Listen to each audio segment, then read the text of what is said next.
Hi, this is Dr. Dawn Buick at Triskalia Wellness, and today we're going to go over basic office neck stretches. My goal is for this to be a stretch that you can perform at work throughout the day. And hi, Max. And Max was to help us out with our stretches today. And you can also perform at home, maybe on a regular basis. So, the reason that it's so important to stretch our neck is that a lot of times we're sitting in a chair for a prolonged period of time and we eventually assume the position that we're in. So we kind of become like this, where our pecs are shortened, our neck comes back, we're rounding across the back of our shoulder blades. And that, in the medical term, that's called upper cross syndrome. Otherwise, we call it text neck, we call it a lot of things. It's from looking down or working or things like that. Now, over time, what this can do is cause chronic tension, tightness, and pain in the neck, and also, it can hasten the degeneration of the neck. So, this should be done, preferably, maybe every couple hours at work if you can, or at least twice a day would be optimal. So, here we go. We're going to start with this. So first, for an effective stretch, you want to sit up nice and tall. So we're going to sit up like this, and I'm going to have you put your hand behind your back, and then you're going to tilt your head away, and you're going to put your hand on top of your head, and it's not pulling, it's just a little bit of weight. And with this stretch, what we're working on is your upper trapezius, which connects from here down to here on the top of your shoulder. This muscle is the muscle where we feel like our shoulders are coming up by our ears. So again, you're going to put your hand behind your back. You're going to sit up nice and tall. Settle yourself in the position, not going too quickly. Bring your head opposite. Bring your hand up on your head, and it's just weight. You're not pulling. And you're going to feel the stretch, and you're going to breathe.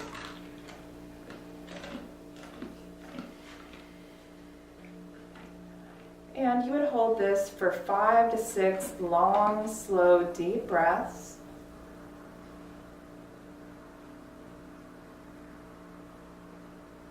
And then you're not going to rush because we've taken time to lengthen this muscle. You're going to relax your hand and slowly bring your head back up.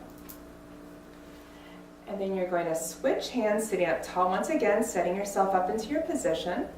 Bring your head away from your shoulder. Bring your hand up once you're settled up onto your head, and it's just a little bit of weight. And you're going to breathe. Again, 5 to 6 long, slow, deep breaths, or 30 seconds to a minute. Now, if you can't go that far at first, don't feel stressed or that you have to force it. If at any point you feel sharp pain, numbness, tingling down into your arm, or, it just isn't going to go that far that day, don't worry about it because this is all a work in process. Even if you just make it an inch further, that's still an inch further than you were yesterday. So I want you to feel like you're making positive changes for yourself, and, don't become discouraged and have patience. The most important thing is have patience with your body. So the next one we're going to work on is what's called your levator scapulae, and it attaches at the back of your shoulder blade and runs up into your neck and attaches right here around C3. Now this is the muscle where you feel the back of somebody's back right above the shoulder blades. They have those little golf balls right above the shoulder blades. That's your levator. Now when you're in this forward posture like this, like we were talking about, that muscle is really getting overworked. So that's where those golf balls and tension right in here comes from the neck. So again, we're going to sit up nice and tall. You're going to put your hand behind your back. You're going to sit up nice and straight. You're going to rotate your head, and you're going to look down towards your right armpit. When you feel like you have a good stretch in there, you're going to bring your hand up in line with your head and just rest your hand on your head. You're not pulling. It's just a little bit of extra weight. And you're going to breathe 5 to 6 long, slow, deep breaths. Now the thing with this one is, you can rotate your head just a little bit until you find that perfect point of stretch. You're going to feel one spot that feels tighter than any of the others as you rotate just a little bit. Maybe your nose goes an inch from side to side until you find that tight spot. And then you're going to go down. All right, very good. And again, we always come out slow, just like we go in slow. We're going to come back out. Sit. And then we're going to go ahead and switch arms, making sure to sit up tall. If you don't sit up tall, you're not going to get a very good stretch. That's the most important part. Rotate your head. We're going to look down towards our left armpit now. I'm going to lay down, find our perfect point of stretch. Bring your hand up in your head and just rest it. And it's so amazing how one side can feel totally different than the other. Sometimes in yoga we say that you have two different bodies. And so don't be surprised if one side feels tighter than the other. And it always depends on the day as well. And now we're going to come back up slowly, come back to center. Now, I like to incorporate this stretch. It's a little bit more advanced, but frequently people have a lot of trigger points and tension through the scalenes. So I'm going to talk you through this and just make sure to pay careful attention to exactly what I'm doing. So what we're going to do is we're going to put the left hand behind the back again. And the scalenes attach from your collarbone and run up into your neck. And what it does is it brings you down and rotates like this. So to shorten that muscle, that's what we're going to have to do is perform that function. So we're sitting up tall, our hand is behind our back, and we're going to look down towards our collarbone. Imagine you're looking down towards your collarbone, and we're going to work from the inside of the collarbone out to the outside of the collarbone. So we're going to start at the very beginning. And so what I'm going to have you do is lay down towards the inside part of your collarbone. And you're going to put your finger right in a meaty part of muscle, right above where your collarbone is. Take a contact there on that muscle. And then you're going to look back and away, and your head's going to tilt back towards your right shoulder. Okay, so again, we look down towards the inside of the collarbone, make a contact there, and you're going to feel a tight muscle spot right there. Most of us have one. And now now that your muscle is shortened and you've grabbed onto it, you're going to lengthen the muscle and stretch it and look back and away, opposite of how we were looking. So forward left, back right. Okay, and then basically what we're going to do is we're going to walk down our collarbone. So let's go an inch farther now to the left. So we're now going to look to the left a little bit farther this time. We're going to find a meaty part of the muscle just above the collarbone. We're going to make our contact with our finger. And then again, we're going to look back and away, opposite of how we were looking.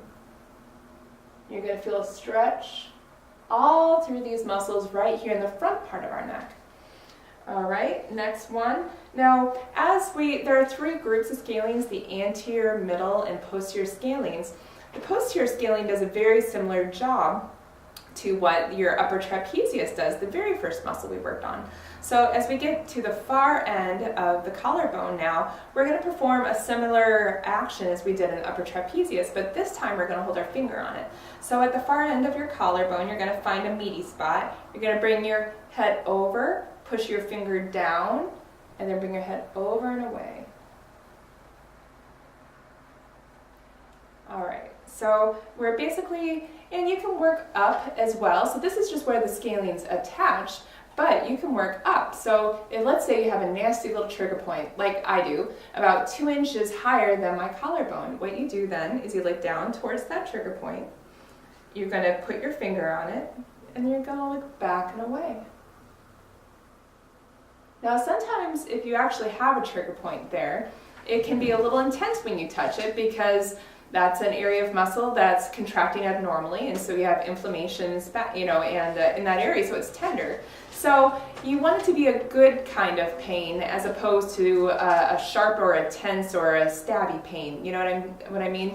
So when we're talking about perfect pain, that's the kind of pain when you're working out and you're like, oh, this feels a little uncomfortable, but I know this is a good kind of pain, as opposed to the ouchy kind of pain that's telling us that we've gone too far and we need to stop. So always, when you think about stretching, that point of perfect pain, so always go mindfully into your stretches. Try to get your ego out of the stretch. Don't be like, I have to get this far because I used to be able to do this when I was 20 and I should be able to do this now.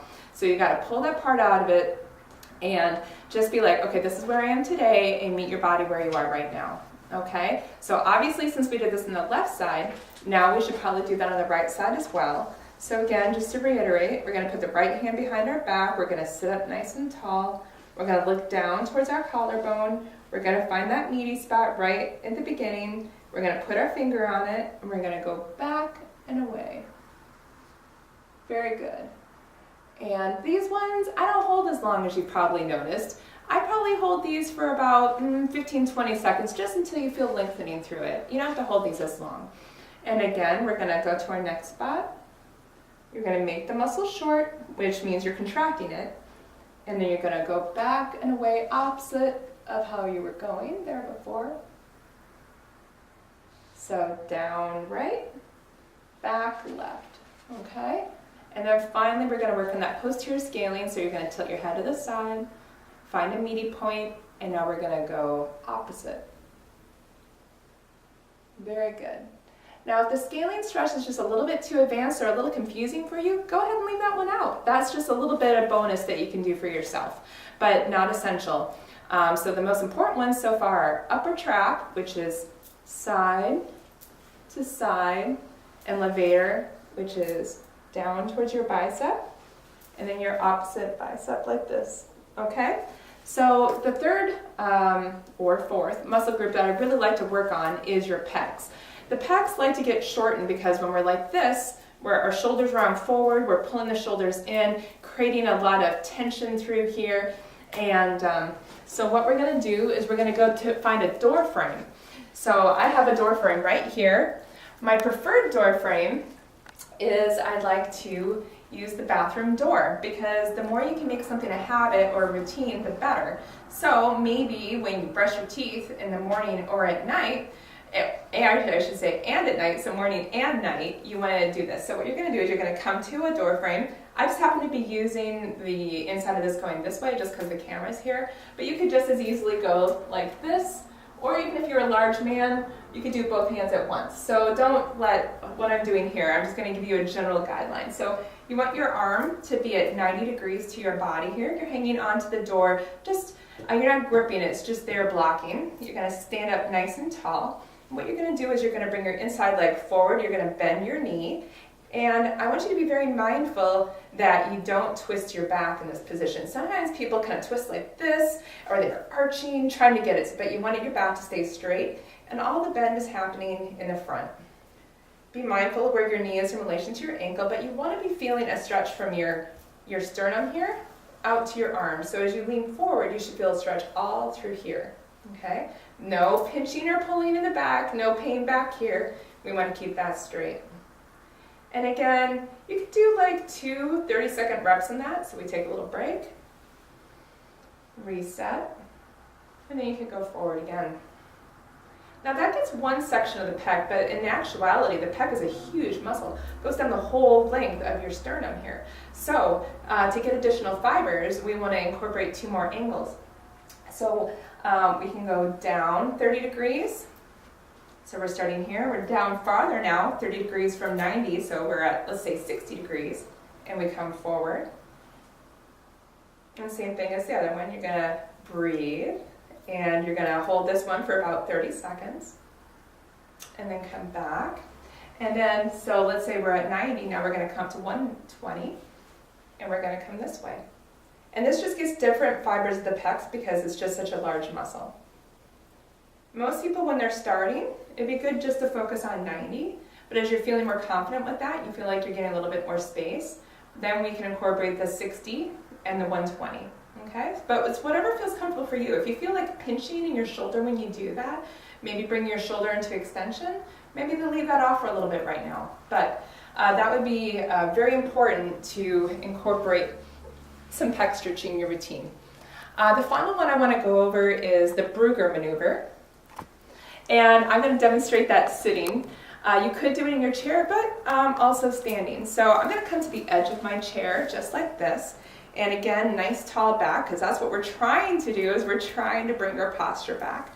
And imagine you're an opera singer. So we're going to bring our arms back and squeeze the shoulder blades together, keeping your elbows at your side. Imagine like there's a little tennis ball between your shoulder blades. And relax. We're going to do that to a count of 10. So here we go.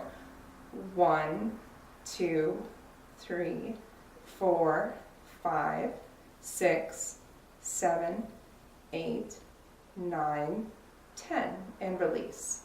And you could probably do a couple reps of that. And that's going to train the shoulders back. So these are all easy things you can see. Besides the pec maneuver, I could do all of these in my chair at work. It really should only take 2 to 3 minutes, and that will really help how you feel at your desk. It'll decrease headaches, and it'll decrease your neck pain. So any questions, please feel free to bring them to your appointment, or you can email me through the website. And I hope that you're having a great day, and I hope this helps you. See you soon.